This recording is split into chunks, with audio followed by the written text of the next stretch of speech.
J'ai recruté un nouveau modérateur. Voilà, un peu seul. Voilà. Donc on va aborder maintenant les communications. Donc avec une première, en accueillant donc Fanny Bencé, et qui va nous parler de greffe de cellules souches olfactives dans un modèle de rat de lésion du nerf facial dans le cadre du consortium national Tournesol. Alors, bonjour à tous, je me présente Fanny Benz, je suis interne en ORL Armand et je vais vous présenter mon travail de Master 2 durant lequel j'ai réalisé une étude préclinique basée sur la greffe de cellules souches olfactives dans un modèle rat de lésion du nerf facial qui s'est fait dans le cadre du consortium Tournesol. Donc, le nerf facial, c'est lui qui assure l'innervation de tous les muscles de la face. Son anatomie est importante à comprendre dans le cadre de notre étude, puisqu'il se divise en plusieurs branches qui se dirigent vers deux territoires différents. Le territoire temporofacial qui est responsable de l'innervation du front et de la fermeture palpébrale, et le territoire cervico-facial qui est responsable du sourire. La paralysie faciale post-traumatique est celle qui nous intéresse dans cette étude. Elle est causée le plus fréquemment par les traumatismes crâniens. Elle peut également être causée de façon iatrogène, par exemple après une chirurgie de la parotide. La paralysie faciale post-traumatique, c'est une atteinte qui est grave et invalidante pour nos patients, parce qu'en plus de perdre totalement ou partiellement la motricité d'une hémiface, ils vont également développer des syncinésies qui sont assez invalidantes, du fait justement de cette anatomie particulière du nerf facial, qui va être due à une repousse anarchique des axones. C'est-à-dire qu'un axone en amont de la lésion du nerf facial ne va pas forcément repousser vers le bon axone en aval de la lésion, et du coup le motoneurone ne va pas forcément innerver le bon groupe musculaire, ce qui fait qu'on va se retrouver avec des patients qui vont par exemple avoir une contraction du sourire au moment où ils vont vouloir fermer les yeux. Donc ça, c'est quelque chose dont ils se plaignent beaucoup. La prise en charge chirurgicale actuelle, ça reste la suture nerveuse directe, mais qui a des résultats limités, avec peu de récupération fonctionnelle au niveau de la motricité faciale et pas mal de syncinésie faciale. C'est donc dans ce contexte que nous avons voulu envisager un traitement adjuvant afin de favoriser la régénération axonale et d'améliorer la récupération fonctionnelle. Nous avons donc travaillé au sein du consortium Tournesol, qui est un consortium national qui travaille sur la réparation du système nerveux grâce à des greffes autologues de cellules souches olfactives. Donc il y a eu deux études précliniques qui se sont faites en parallèle. La première sur la greffe de cellules souches olfactives dans un modèle rat de réparation du nerf facial à Rouen, qui est le travail que je vais vous présenter, et une sur le nerf sciatique à Marseille. Le but étant de déboucher sur deux essais cliniques, un sur le nerf facial à Rouen et un sur le plexus brachial à Montpellier. Donc pour cette étude, nous avons réparti 70 rats dans 4 groupes. Le premier groupe, qu'on appelait groupe contrôle, était un groupe composé de 10 rats sains. Le deuxième groupe, qu'on appelait gold standard, était un groupe composé de 20 rats, auquel on effectuait donc une section du tronc du nerf facial droit, puis une suture nerveuse directe dans le même temps. Le troisième groupe, que l'on a appelé plein négligé, est également composé de 20 rats à qui on faisait également une section du tronc du nerf facial, puis on laissait le nerf tel quel, on réopérait à J7, et à ce moment-là, on allait mettre les deux extrémités du nerf au sein d'un tuteur veineux, puis on injectait de la thrombine dans la veine. Pour le dernier groupe, qui est celui qui nous intéresse, on faisait le même modèle, mais cette fois on injectait de la thrombine plus des cellules souches olfactives au sein du tuteur veineux. Les cellules souches olfactives qui nous intéressent, donc nous nous sommes intéressés à ces cellules car la muqueuse olfactive est le seul tissu nerveux capable d'auto-renouvellement chez le mammifère adulte. Ce sont des cellules ectomésenchymateuses multipotentes. Le protocole de prélèvement et de mise en culture a été mis au point par l'équipe marseillaise du consortium, et donc tout le consortium a utilisé la même technique. Le prélèvement de la muqueuse olfactive se fait au niveau des cornets moyens après décapitation sur des rats d'honneur syngéniques, qui est au nombre de 7, et le prélèvement doit se faire en moins de 10 minutes, ce qui demande un peu d'entraînement. La culture des cellules souches s'est faite dans du lisapléquétaire à 10%, et ces cellules étaient ensuite incorporées dans de la thrombine pour injecter dans la veine au moment de la chirurgie un injectat de 10 microlitres contenant 1 million de cellules. Il faut savoir qu'on a fait bien attention à utiliser uniquement des produits qu'on pouvait utiliser chez l'homme, comme l'ELISA plaquettaire ou la thrombine, en vue d'une future étude clinique. Des échantillons ont été prélevés puis analysés en immunomarquage pour contrôler la pureté cellulaire. On a utilisé le Nestine CL90 comme contrôle positif et le GFAP comme contrôle négatif.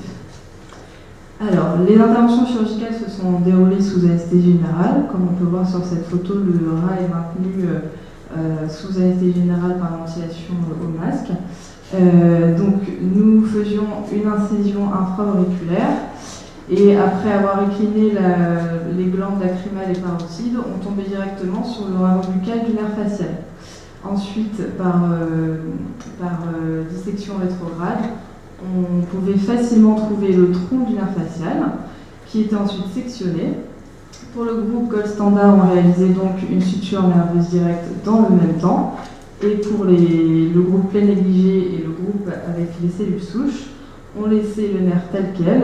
On mettait uniquement des fils repères sur les extrémités du nerf et du élastique pour faciliter la reprise chirurgicale. À 7 jours de cette chirurgie, on réalisait la reprise. On commençait dans un premier temps par prélever la veine fémorale gauche, qui était une veine de calibre suffisant. Et ensuite, on allait retrouver nos deux extrémités nerveuses, qu'on allait insérer donc dans le tuteur veineux, en laissant un gap de 3 mm entre les deux extrémités nerveuses. Et ce montage veine-nerf était maintenu en place par des points de suture et de la colle biologique. Pour le groupe plein négligé, on injectait 10 microlitres de thrombine au sein de la veine. Et pour le groupe plein négligé avec greffe de cellules souches olfactives, on injectait 10 microlitres de thrombine contenant 1 million de cellules souches olfactives dans la veine. Il faut savoir que l'intérêt d'utiliser la thrombine pour l'injectat est que la thrombine fait partie des deux composants de la colle biologique. Donc quand la thrombine et la fibrine se retrouvent en contact, elle se solidifie rapidement et crée rapidement la colle biologique. Du coup, le fait d'injecter la thrombine dans la veine et d'utiliser de la colle biologique pour maintenir en place le montage faisait qu'on limitait la fuite de cellules souches olfactives en dehors du tuteur veineux. Et pour bien comprendre pourquoi est-ce qu'on effectue cette chirurgie à J7, en fait, encore une fois, c'est pour essayer de calquer le plus possible à la clinique. Donc là, ce serait par exemple le cas d'un patient qui arrive avec un traumatisme crânien et une paralysie faciale. On commence par lui prélever ses cellules souches olfactives qu'on va ensuite mettre en culture, et une fois que la culture est terminée, on va dans un deuxième temps réaliser la chirurgie de réparation. C'est pour ça qu'on a choisi de faire nos chirurgies en 2 temps. À 3 mois de ces chirurgies, on effectuait différentes évaluations cliniques, électromyographiques et histologiques par coloration rétrograde. L'évaluation clinique était vidéo-assistée. Le rat était placé dans un système de contention douce pour qu'il n'y ait que la tête qui puisse bouger et filmé par une caméra haute définition. Dans un premier temps, on réalisait une étude du mouvement des vibrisses spontanées puis stimulées par diffusion d'arômes. Dans un deuxième temps, une étude de la fermeture palpébrale par AirPuff. Donc AirPuff, c'est une stimulation externe par insufflation d'air sur la cornée, comme on peut voir sur la photo. Donc là, par exemple, c'est un rat qui a été lésé, donc on voit qu'il ferme bien l'œil du côté gauche, mais pas trop du côté droit. Et ensuite, on étudiait les syncinésies œil-bouche pendant le reniflement et pendant le clignement, grâce à des calculs retrouvés dans la littérature.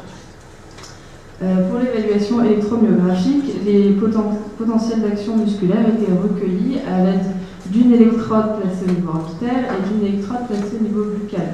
Donc ces 2 électrodes étaient placées dans les 2 territoires différents innervés par les branches du nerf facial. On réalisait d'abord un EMG de détection avec stimulation externe type AirPuff, où on pouvait étudier le réflexe de clignement et les syncinésies œil-bouche durant le réflexe de clignement. Et dans un second temps, un EMG de stimulodétection. On allait stimuler directement de façon électrique le tronc du nerf facial à l'aide d'un stimulateur, comme on voit sur la photo. Et on étudiait ensuite la récupération du signal électrique à l'aide des amplitudes et des latences dans les différents territoires. Et enfin, on réalisait une coloration rétrograde où on injectait des 2 différents colorants dans les muscles faciaux, 100 microlitres de True Blue qui est un colorant bleu au niveau buccal à l'implantation des vibrisses et 100 microlitres de DI au niveau orbitaire qui est un colorant rouge. Donc encore une fois, ces 2 colorants étaient injectés au niveau des 2 territoires différents. À 10 jours de l'injection, on prélevait le tronc cérébral qui étaient découpées au microtome et on lisait les lames au microscope à fluorescence, ce qui nous permettait de comptabiliser le nombre de motoneurones marqués par le trou bleu, par le DIL, et le nombre de motoneurones comarqués qui donnait un reflet histologique des syncinésies. Au niveau des résultats de l'immunomarquage de nos cellules souches olfactives, nous avons eu le résultat attendu, c'est-à-dire que les marquages des nestines et CD90 sont revenus positifs, avec un taux moyen de marquage des cellules souches olfactives de 83%, et le marquage de la GFAP est négatif. Donc sur nos photos, on peut voir le marquage du nestine en vert, du CD90 en rouge, des noyaux odaphiles en bleu, et une fois qu'on superposait tous les marquages, on pouvait vérifier l'absence de GFAP. À l'évaluation clinique, donc là les résultats sont présentés sous forme d'histogramme. On a le groupe contrôle à gauche qui est mis de façon informative mais qu'on n'a pas pris en compte pour les statistiques, le groupe gold standard, plein négligé, et le groupe d'intérêt avec greffe de cellules souches olfactives. À l'évaluation clinique, nous avons eu une amélioration significative pour l'amplitude maximale du vibris, la vitesse angulaire maximale lors de la protraction du vibris et le degré de fermeture oculaire lors du réflexe de clignement déclenché par RPEF pour le groupe plein négligé avec cellules souches olfactives, ce qui nous permettait de déduire qu'il y avait une amélioration significative de la mobilité faciale, tant au niveau du mouvement des vibris que de la fermeture oculaire pour notre groupe d'intérêt. En revanche, nous n'avons pas retrouvé de résultats significatifs sur les syncinésies œil-bouche à l'évaluation clinique. Par contre, à l'évaluation électromyographique, nous avons calculé un ratio pour étudier les syncinésies. Donc nous calculions le ratio de l'amplitude du rameau buccal lors du RPEF sur l'amplitude du rameau buccal à la stimulation électrique du nerf facial. Et là, nous avons retrouvé une diminution significative de ce ratio. Et plus ce ratio était grand, et plus il y avait de syncinésie. Plus il était petit, et moins il y avait de syncinésie. Donc nous pouvons en conclure qu'il y a une diminution significative des syncinésies œil-bouche pour le groupe avec greffe de cellules souches olfactives. En revanche, nous n'avons pas retrouvé à l'évaluation électromyographique de résultats significatifs sur les amplitudes et les latences à la stimulation du nerf facial. Pour la coloration rétrograde, donc nous pouvons voir sur la photo un exemple de résultat après coloration rétrograde, où est présentée la photo d'un noyau du nerf facial en microscope à fluorescence, avec les motoneurones marqués par le trou bleu en bleu et marqués par le DIL en rouge. À gauche, il s'agit d'un rat sain, donc du groupe contrôle, où on voit bien qu'il y a d'un côté les motoneurones en bleu et de l'autre les motoneurones en rouge. À droite, il s'agit d'un rat qui est le nerf facial lésé. On voit que tout est mélangé et qu'il y a également des motoneurones comarqués. Donc pour étudier les syncinésies, nous avons calculé le ratio du nombre de motoneurones comarqués sur le nombre de motoneurones marqués par le trou bleu. Et nous avons retrouvé une diminution significative des syncinésies œil-bouche pour le groupe plein négligé avec greffe de cellules souches olfactives. En conclusion, notre évaluation clinique a mis en évidence une amélioration de la mobilité faciale pour le groupe avec greffe de cellules souches. L'évaluation électromyographique et la coloration rétrograde a mis en évidence une diminution des syncinésies pour ce même groupe. Nous pouvons donc en conclure que la greffe de cellules souches olfactives adjuvante à la réparation de chirurgie du nerf facial améliore la récupération fonctionnelle de la mobilité faciale et diminue les syncinésies grâce à leur potentiel neurotrophique et de l'évidence axonale. Ces résultats sont prometteurs, mais il nous reste des expériences indispensables à réaliser avant de passer à l'étude clinique, notamment, vu qu'il s'agit de cellules souches olfactives, de s'assurer que ces cellules ne sont pas pourvoyeurs de tumeurs dans les organes à distance. Donc pour cela, des expériences complémentaires sont en cours, où nous avons transplanté des cellules marquées à la GFP sur des rats, et nous avons prélevé les différents organes de ces rats pour essayer de retrouver ce marqueur. Je vous remercie. Merci beaucoup pour cette belle présentation. Est-ce qu'il y a des questions dans la salle?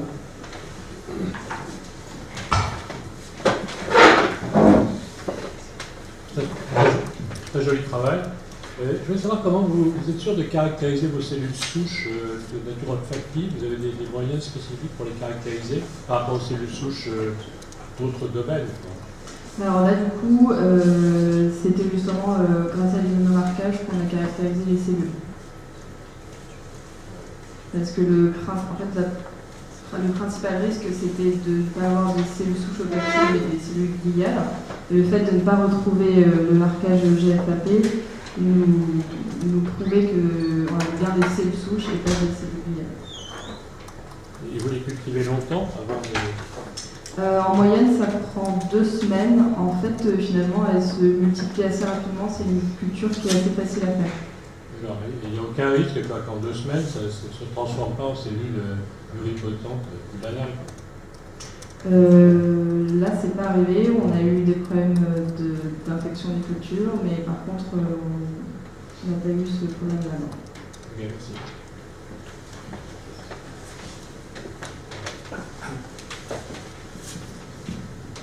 Oui, c'est vrai, c'est le travail fait à la veille. Est-ce que, par rapport, donc, dans l'application humaine, est-ce qu'on aurait assez de cellules souches pour en mettre autant qu'on voudrait? Est-ce qu'il n'y a pas un problème de réservoir ou... Alors là, en fait, il faut savoir qu'on utilisait 7 rats donneurs pour transplanter 20 rats receveurs. On utilisait un rat pour 3. Donc en fait, c'est ce que je disais, les cellules, elles se multiplient à une vitesse vraiment... le fait de les mettre dans du lisa plaquettaire, elles se multiplient vraiment très vite. Donc je pense qu'au niveau matériel... Elle a peut-être un odorat moins développé que le rat, il y a peut-être moins de cellules, je sais pas. Je pense pas, surtout qu'on a des cornets beaucoup plus gros que les rats. Ouais. Mais non, je pense que niveau matériel, il n'y aura pas de problème. Une dernière question, c'est vrai qu'à Rouen, on travaille beaucoup aussi sur l'innervation, la réinnervation laryngée. Ouais. Là, c'est une approche complètement différente. Est-ce que justement, ça va nous faire revoir l'approche sur le larynx? En fait, justement, ça peut être transposé à différents nerfs périphériques. Là, à Marseille, ils étudient sur le nerf sciatique, mais ça peut aussi être étudié sur le nerf laryngé. Il y a un travail en cours justement en ce moment. Merci.